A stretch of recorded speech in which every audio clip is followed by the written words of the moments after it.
knowing what you are wanting? An evolving thing? Are you enjoying how your desire expands? Really? That's a good thing if you are, because that means that you understand that just in the giving birth to a new idea, that the creation not only has begun, but is done. If your newest of ideas are thrilling you, that means that you're offering no resistance to them, which means the new idea will come to full fruition for you quickly. And in time, you'll get so good at that the new fresh idea will come to fruition immediately. In fact, you can get so in tune with your understanding of creation that in the moment that you hatch an idea, the fruition is so eminent that you will really feel the power of your being. The question and answer happening simultaneously. The problem and the solution so close together that you get focused on the solution and you don't even realize that there was a problem that took you to that leading edge solution. You get so good at understanding the power of your thought that you realize that as problems are coming into focus, so is the solution, but you're so solution oriented, you're not even aware of the problem that's been coming into focus because you're so in tune with the solution part of the equation. You are vibrational beings and you live in a vibrational universe. And when you accept that, when you understand it, and then when you begin to take positive advantage of that understanding, then every problem, you'll feel the solution pulsing so powerfully that the problem won't take you down into justification or blame or defense. When you begin to be the deliberate creator that you were born to be, you will stand mostly in your place of alignment with who you are, feeling appreciation of every situation that causes you to focus, because you understand that focusing and deliberate creating are the same thing. Deliberate focusing and deliberate creating are the same thing. Focusing without deliberate intent can be called creating by default, because you see, you get what you focus upon. You get what you train yourself to expect. So as you focus on things, wanted or unwanted, you develop vibrational patterns.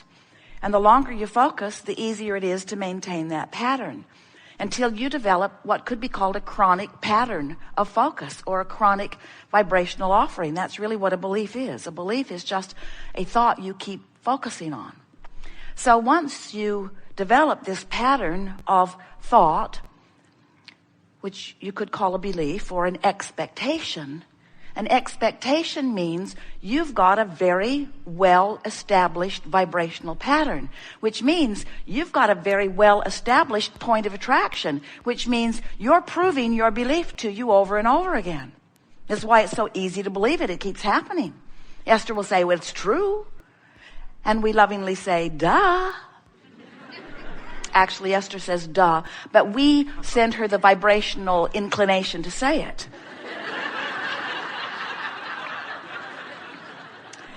In other words, you always get what you expect. And the thing that's tricky for humans in the accepting of that is that you expect a lot of things you don't want.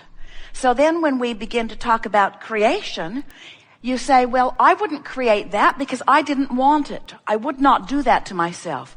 And we say, we didn't say you did it deliberately or intentionally, but you did do it because everything that is coming to you is coming in response to a vibrational pattern. Now, sometimes you can say accurately, well, I was taught to expect this. And we say, well, that's easy to understand because when you're surrounded by someone or near someone who believes something, then their belief has them attracting it, and as you observe them attracting it, then you're collecting data and you say, see, it's true. So now I believe it. And we say, oh, friends, you got to use a different criteria as your reason to give your attention to something. Just because it's true, just because someone believes it, just because it keeps happening is not a good criteria for you to turn your attention to it, because your attention to it will cause you to create a vibration about it until eventually it will become your point of attraction too. Now, in many regards, that's great. There are all kinds of things that are around you that you want to continue to perpetuate. There are wonderful things in your environment. In fact, most things in your environment you want to participate in. You want to participate in a way. You want to continue to perpetuate them. Now, for those of you who are really focused in your world, who really want to be realists, you want to say, oh, Abraham is really into the realm of fiction, like religion is, or all those fables and parables and stories that can't possibly be real. I went to an Abraham seminar, and this woman stood on the stage, and her husband called his wife Abraham, and she kept making a swirling motion and pointing at the floor and calling it a vortex, and we all looked, but all we could see was the rug. We understand how when you are standing in the middle of your physical world that you're interpreting through your physical senses, that a conversation about a vibrational reality that precedes all reality is not the easiest thing to hear. But you have to know that everything that is manifested was a vibrational reality first. It's vibrational, and the longer it is thought upon, the more it comes into focus, until you have this environment here where there are so many of you holding similar thoughts and expectations about things that you have a rather stable platform from which you're expanding, that you are calling reality. But we want to put emphasis upon the from which you are expanding part rather than the stable reality part, because if you get too focused upon what is, you move very slowly into what really is. We want you to know that this vibrational reality, this vortex where law of attraction is holding all things that you have asked for and the larger part of you, we want you to understand that that is present tense. And we want to say to you in a way that may appeal to your logic that if it were not reality and if it were not present tense, you wouldn't feel the tug of not going. And you wouldn't feel the thrill of going. In other words, the very emotion that you feel must help you to understand that there are two vibrational versions that are having a relationship, and your emotions equal the relationship that those two vibrational versions are having.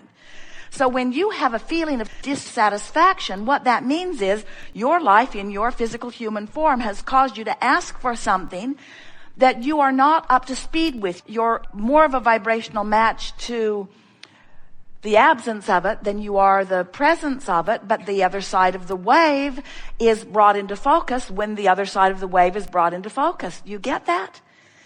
Do you know how when you really don't want something, how you really want something? In other words, if you really, really, really, really, really don't want it, then you really, really, really, really, really do want it. You know that, don't you?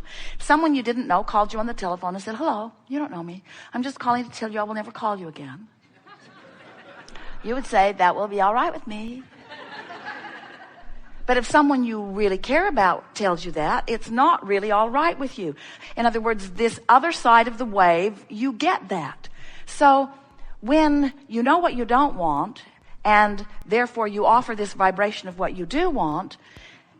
Now, we haven't said this before, but you're ready for it. So let's go to this new place relative to this. Focus on the idea of this vibrational wave.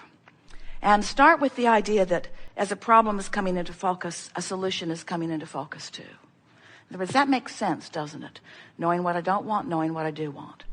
But the question is, where is the perceiver of this situation in relationship to the problem and the solution? You with us? So we have a problem, and therefore we have a solution. You could also say, we have a solution, and therefore we have a problem. In other words, equal sides of the wave. So here's the question. Where is the perceiver in relationship to the problem and the solution? So now consider this. In your situation, at all times, there are two perceivers. There's the you in your human form perceiver, and there's the you, the inner being, God source, God force, soul perceiver. Well, where source is in this equation is in alignment with what is wanted, because there is no resistance in the vibration of source. So when the desire is there, source is a perfect immediate match to it, and therefore it immediately is, present tense. The question that this gathering wants to ask of you and help you to ask of yourself and answer is, biggest question that will ever come to you, where are you as a perceiver in this problem solution equation? If you are a closer match to the problem, and often you are at the beginning of the launch, you feel the resistance, you feel the strong negative emotion. The more you, as the perceiver, become a match to the solution, the more satisfaction you begin to feel. Make sense? The less discord that you feel.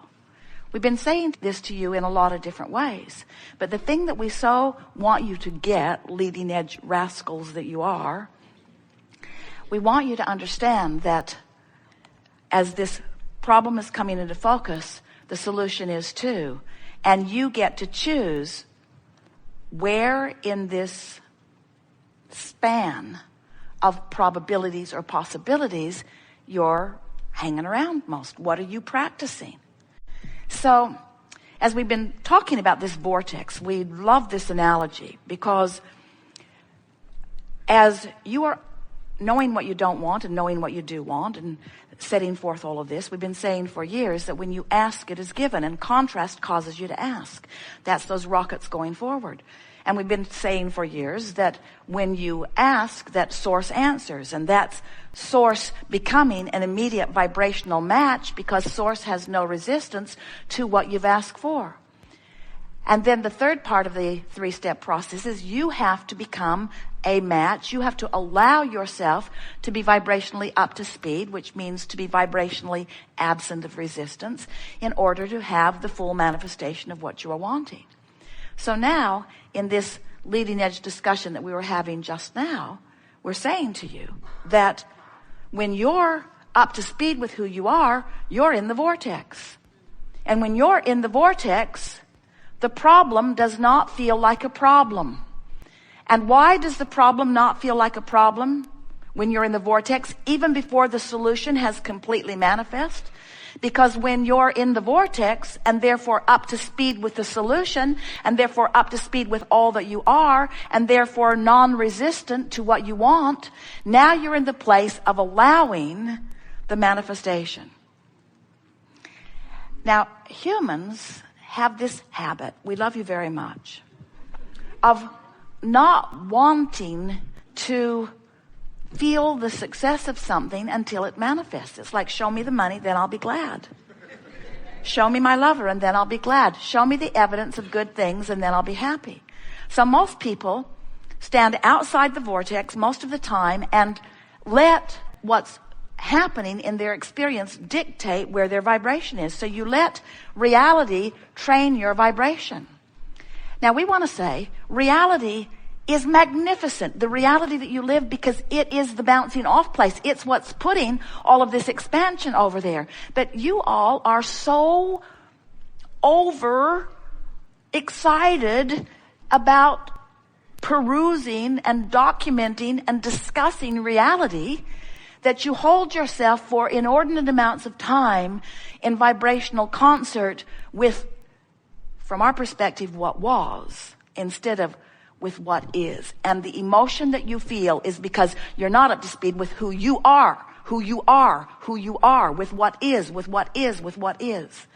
When you ask for money, that money is. And when you keep bemoaning the fact that you don't have it in your bank account, you deprive yourself of the vibrational alignment with the money that is, and you don't let it manifest.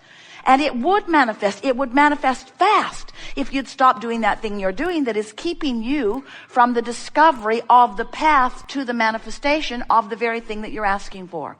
That was as clear as we've ever said it. Did you get it?